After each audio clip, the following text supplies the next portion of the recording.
ഉറക്കോളി വാങ്ങിച്ച് കഴിക്കുന്നതായിരുന്നു. ഒന്നും പറയിപ്പിക്കില്ല എന്നെ. ജീവനോടെ അവിടുന്ന് ഇറങ്ങിയത് പാടായി. നല്ല പെർഫോമൻസ്, ഞാൻ കൊടുത്ത കാശിനുള്ള പെർഫോമൻസ് ഞാൻ കണ്ടു.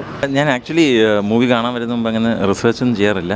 ബിക്കോസ് ആ മൂവിയുടെ ഒരു ത്രില്ല് മിസ് ചെയ്യേണ്ടതെന്ന് വെച്ചാൽ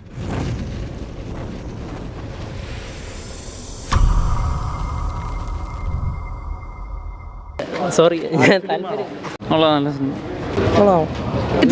നല്ല പടമാണ്. അതൊന്നും പറയിപ്പിക്കില്ല എന്നെ. ജീവനോടെ അവിടുന്ന് ഇറങ്ങിയത് പാടായി. അത് പടമാണോ? ഇതൊക്കെ തിയേറ്ററിൽ ഇറക്കുന്നത് എന്തിനാണിത്? ഇത് പടമാണെന്ന് പടമെന്ന് എഴുതി വെക്കണം. ജീവനോടെ അതിനകത്ത് ഇനി ഇതിൽ പോലെ ഉറക്കോളി വാങ്ങിച്ച് കഴിക്കുന്നതായിരുന്നു. ബ്രോ, നല്ല സിനിമയാണ്, നിങ്ങൾ പോയി കാണുക. ഇമോഷണൽ പടമാണ്. അല്ല, പ്രളയമല്ലേ, ഒരു ഫാമിലി ഇമോഷണൽ ത്രില്ലർ. അതാണ് പടം നല്ല സൂപ്പറാണ് இருக்குது. ഇല്ല, നെഗറ്റീവ് അല്ല. സെക്കൻഡ് ഹാഫ് ഒരു ഇച്ചിരി ഔട്ട് ഓഫ് ഫോക്കസ് ആണ്, പക്ഷെ നല്ല പടമാണ്. നെഗറ്റീവ് അല്ല, ഇവിടെ നല്ല പടം. പെർഫോമൻസസ് നല്ല പെർഫോമൻസസ് ആയിരുന്നു. ഉർവശി തന്നെ ആയിരിക്കുമല്ലോ, ഉർവശാനിലാണ് നല്ല നേടി. പ്രളയം ബേസ്ഡ് അല്ല, ബാക്ക് ഡ്രോപ്പ് അതാണെന്നേ ഉള്ളൂ. നല്ല ഫിലിമായിരുന്നു. അങ്ങനെ പറയുന്നത് വളരെ നല്ല ഫിലിമായിരുന്നു. രണ്ടുപേരും നന്നായിട്ട് അഭിനയിച്ചിട്ടുണ്ട്. ഉർവശിയുടെ അഭിനയം വളരെ ഗംഭീരമായിരുന്നു. പ്രളയം എന്നൊന്നും പറയാൻ പറ്റത്തില്ല, എന്നാലും സ്റ്റോറി വളരെ നല്ലതായിരുന്നു. രണ്ടുപേരുടെ മാത്രം വച്ചിട്ടുള്ള ഇമോഷണൽ സ്റ്റോറി ആയിരുന്നു, പക്ഷെ നല്ലൊരു തീമായിരുന്നു. നല്ല അഭിനയം, നല്ല മൂവി. എങ്ങനെയാണ് ഇൻറ്റൻസിറ്റി ഉണ്ട്. പിന്നെ അവർ രണ്ടുപേരും നന്നായിട്ട് അത് പെർഫോം ചെയ്തിട്ടുണ്ട്. ഒരേ പേസിൽ രണ്ടുപേരും പെർഫോം ചെയ്ത് പോയിട്ടുണ്ട്. തീമൊക്കെ മുമ്പ് ഏതെങ്കിലും സിനിമയായിട്ട് സാമ്യം തോന്നിയോ? ഒരു ഇമയോ ടച്ചൊക്കെ ട്രെയിലറിലൊക്കെ ഉണ്ടായിരുന്നു. ഇല്ല, അത് ബെറ്റർ നിങ്ങൾ തിയേറ്ററിൽ വാച്ച് ചെയ്യുന്നതായിരിക്കും. ടോട്ടലി ഒരു ആർട്ട് ഫിലിം മൂഡ് തന്നെയാണ്. അതെ. എങ്ങനെയാണ് ഫീല്? ഇച്ചിരി ഡിലമയിൽ പോകുന്ന ഇമോഷണലായിട്ടുള്ള മൂവിയാണ്. അങ്ങനെ അത് എക്സ്പെക്റ്റ് ചെയ്ത് പോകും. പ്രളയം മിസ് ചെയ്തിട്ടില്ല. ഇച്ചിരി ഇമോഷണൽ കണക്ഷൻ, രണ്ട് ബന്ധങ്ങളുടെയൊക്കെ ഒരു കണക്റ്റ് ആവാത്തതെന്നല്ല, മേ ബി അത് അറിയില്ല, അത് അങ്ങനത്തെ ഒരു സ്റ്റോറിയാണ്. അങ്ങനെ എനിക്ക് കൂടുതൽ റിവീൽ ചെയ്യുന്നതിനേക്കാൾ ബെറ്റർ തിയേറ്ററിൽ വാച്ച്. നല്ല പെർഫോമൻസ്, ഞാൻ കൊടുത്ത കാശിനുള്ള പെർഫോമൻസ് ഞാൻ കണ്ടു. അവർ രണ്ടുപേരുടെ അഭിനയം, direction, everything is like best. Music എല്ലാം നല്ല രീതിയിൽ അങ്ങോട്ടും ഇങ്ങോട്ടും കോപ്പറേറ്റ് ചെയ്ത് പോകുന്നുണ്ട്, സിങ്ക് ചെയ്ത് പോകുന്നുണ്ട്. ഞാൻ ആക്ച്വലി മൂവി കാണാൻ വരുന്ന മുമ്പ് അങ്ങനെ റിസർച്ചൊന്നും ചെയ്യാറില്ല. ബിക്കോസ് ആ മൂവിയുടെ ഒരു ത്രില്ല് മിസ് ചെയ്യേണ്ടതെന്ന് വെച്ചാൽ എല്ലാ മൂവീസും അങ്ങനെ കാണുന്നത്. അപ്പം ഞാൻ ഇതിൻ്റെ പോസ്റ്റർ ആദ്യം കണ്ടപ്പോൾ ഞാൻ വെച്ചൊരു ത്രില്ലർ ജോണർ ആയിരിക്കും എന്ന് വിചാരിച്ചു. അപ്പം അതെൻ്റെ തെറ്റ് തന്നെയാണ്. പക്ഷേ it turned out to be a complete ഒരു വുമൺ തിയേറ്റർ ബേസ് ചെയ്തിട്ടുള്ളൊരു drama, under utilised.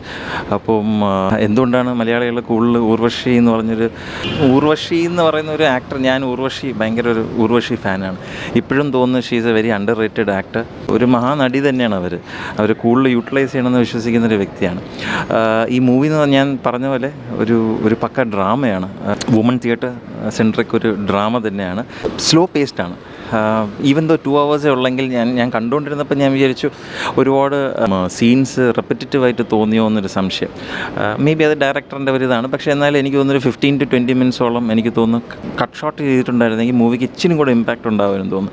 Overall if you ask me how the movie was, I liked it. കാരണം ഇതിൽ എന്താ പറയുക, ബയസ്ഡ് ആയിട്ടൊന്നും കാണിച്ചില്ല. എന്ന് പറഞ്ഞാൽ ഒരു പുരുഷ വിരുദ്ധ അല്ലെങ്കിൽ സ്ത്രീ വിരുദ്ധമായ കാര്യങ്ങളൊന്നും കാണിച്ചില്ല. പക്ഷേ ഇതിൻ്റെ അത് വളരെ ക്ലാരിറ്റിയോടെ തന്നെ കാണിച്ചിട്ടുണ്ട്. നമ്മളെപ്പോഴും പറയില്ല, സ്ത്രീകൾ തന്നെയാണ് ചിലപ്പോൾ സ്ത്രീകളുടെ ഡൗൺഫോൾ എന്നൊക്കെ പറയുന്നത്. അപ്പോൾ ഇതിൻ്റെ അകത്ത് 3 മെയിൻ ഇതുണ്ട്. എന്ന് വെച്ചാൽ പാർവതി മേനനും ഉർവശിയും പാർവതിയുടെ മദറായിട്ട് പ്ലേ ചെയ്യുന്നൊരു 3 ക്യാരക്ടേഴ്സുണ്ട്. ഇവർ 3 പേരുടെ ഡിസിഷൻസാണ് ഇവരുടെ ആക്ച്വലി എല്ലാവരുടെ ജീവിതം മാറ്റിമറിക്കുന്നത്. പോസിറ്റീവ് എന്ന് പറയാൻ പറ്റില്ല, ഒരു നെഗറ്റീവ് രീതിയിൽ.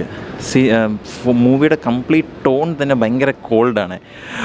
ഒരു വാംത്തും അല്ലെങ്കിൽ ഒരു ജോയസ് ഫീൽ കിട്ടുന്നൊരു സിനിമയല്ല. എപ്പോഴും മഴ പെയ്തുകൊണ്ടിരിക്കുന്നു. അപ്പോൾ അത് ടോൺ തന്നെ സെറ്റ് ചെയ്യുന്ന, എൻവയറമെൻറ്റ് സെറ്റ് ചെയ്യുന്നത് അങ്ങനെ തന്നെയാണ്.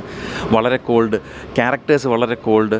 അപ്പം അത് വെച്ച് നോക്കുമ്പോൾ അതുകൊണ്ട് തന്നെയാണ് ചിലപ്പം ചില സ്ഥലങ്ങളിലൊക്കെ ചില സീൻസൊക്കെ റെപ്പിറ്റേറ്റീവായിട്ട് തോന്നുന്നതും. മൂവി ചിലപ്പോഴൊന്നൊരു സ്ലോ പേസ്ഡായിട്ട് തോന്നും. സ്ലോ പേസ്ഡ് തന്നെയാണ്.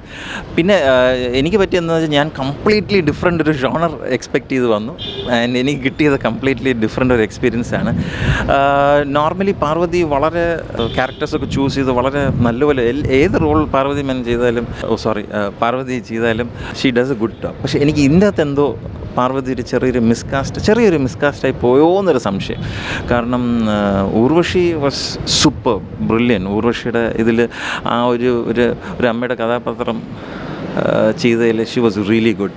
വേറൊരു കഥാപാത്രം എനിക്ക് എടുത്തു പറയാൻ തോന്നുന്നു, അത് ആദ്യം ആൾക്കാർ കാണില്ല, അലൻസിയറിൻ്റെ റോളാണ്. പാർവതിയുടെ അച്ഛനായിട്ട് കാണുന്നു. വളരെ ടോൺ ഡൗൺ ആയിട്ട് പക്ഷെ വളരെ നാച്ചുറലായിട്ട് ഒരു അച്ഛൻ്റെ റോള് ചെയ്തേക്കാൻ അലൻസിയർ. എനിക്കത് ആ ഒരു അലൻസിയറിൻ്റെ ക്യാരക്ടർ എനിക്ക് ഭയങ്കരമായിട്ട് ഇഷ്ടപ്പെട്ടു. ഓവറോൾ ഞാൻ പറഞ്ഞ പോലെ ഇതൊരു എൻ്റർടൈൻമെൻറ്റ് ടൈപ്പ് ഒന്നുമല്ല. എഗെയിൻ ഒരു കംപ്ലീറ്റ് ഡ്രാമ ടൈപ്പ് ഒരു മൂവിയാണ്. എല്ലാവർക്കും ഇഷ്ടപ്പെടണം എന്നില്ല. എനിക്ക് കുഴപ്പമില്ല.